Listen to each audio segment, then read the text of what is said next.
The average fan versus enjoyer meme has popped up so many times in the past that it's become a parody and satirization of itself over and over again. Even now, by covering this meme, it feels like we're exploring something long gone, yet it's still here and never dies.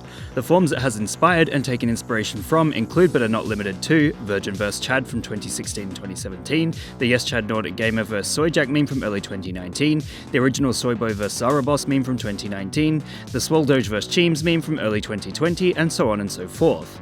All of these memes have one thing in common: they compare stereotypes of ugly versus attractive to the point of self-parody, acknowledging the ridiculousness of such a comparison whilst completely embracing it. It's this land of contradictions in which the internet thrives, which is why average fan versus enjoyer memes continue to be insanely popular amongst all communities.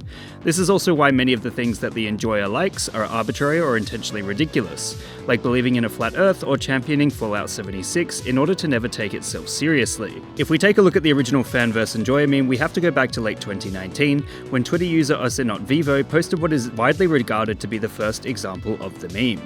He utilised a photoshopped screenshot of now-defunct YouTube channel James Universe as a live-action example of a soyboy stereotype, contrasted with the guy often known as Zaraboss.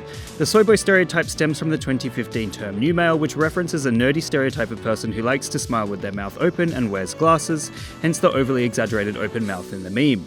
They're called soyboys because within the label they drink soy milk, which contains plant estrogen, which according to disinformation initially spread by the cattle industry years ago makes men effeminate. Not considering the fact that all vegetables, as well as nuts and grains, contain plant estrogen, meaning all men should technically be lactating mega milk monsters by this stage. At any rate, the whole open-mouthed smile and soy milk drinking line of thinking thrives in incel forums, concerned with being alpha males, so you know it's kind of silly and often helps no one, which the meme also embraces. Of course, there are plenty of pictures of regular people who are considered attractive and successful by incels that smile with their mouth open and drink soy milk. After all, if you dive into the idea of being an alpha male or a sigma male, there is a 100% chance that someone is trying to sell you something or convince you to be a pickup artist by preying on your insecurities. The same way that one guy from the cattle industry posited soy as a way to turn men into women. It's likely that there are people out there who are so worried about being called a soy boy that they either smile without showing any teeth, or become horrendously afraid of having their photo taken with an open mouth, or hate the way they look. This is demonstrated by the fact that there are literally men getting plastic surgery in order to look nothing like the soy boy archetype and move towards the Chad archetype. Sure, characters such as the GIGACHAD have such chiseled features one could assume he has undergone some sort of plastic surgery, as he looks ridiculous in his beauty, but it's unfortunate people have gone so far to look more attractive. The GIGACHAD is ironically and unironically revered as the ultimate form of peak male evolution. He's so handsome, so in line with the conventional norms of male beauty that he's become a monstrosity, often depicted with extra appendages. It would appear GIGACHAD is a character named Ernest Kalimov, created as an art project by Krista Sumalis. She photoshops what appears to be her boyfriend into incredibly stylized versions of the human male. At any rate, it's worth noting that it's great to work on yourself and improve your body for health reasons, but these memes work because no one really looks like Ernest the GIGACHAD in real life. And whilst appearing conventionally attractive can certainly help you throughout life, it's generally true that charisma wins out. Just getting to that point can be difficult for many, especially if one believes themselves unlovable.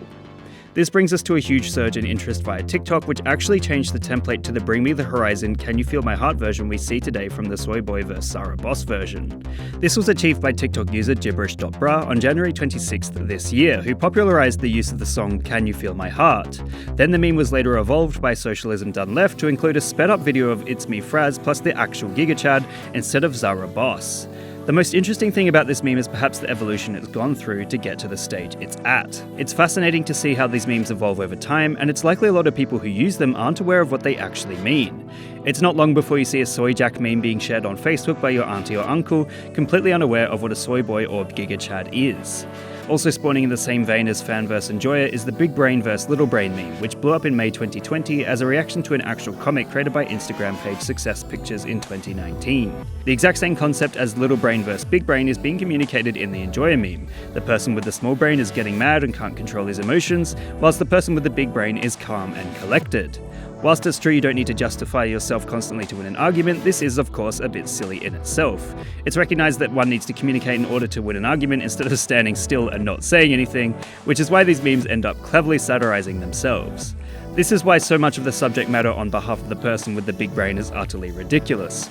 often including minions or some sort of lowbrow entertainment designed to make elitists angry, in the same way that the fan vs. enjoyer memes do. Essentially, one could argue that the average fan vs. enjoyer memes simultaneously satirize and embrace the good thing vs. bad thing meme structure that has appeared online for over a decade. So whether it be used to discuss serious topics or absolutely take the piss, there's no denying that average fan vs. enjoyer memes have a deep history mired in satirizing incel culture, as well as embracing the constant contradictions that underpin the internet. What meme would you guys like me to give a lesson in next? Let me know in the comments below. And remember, like and subscribe!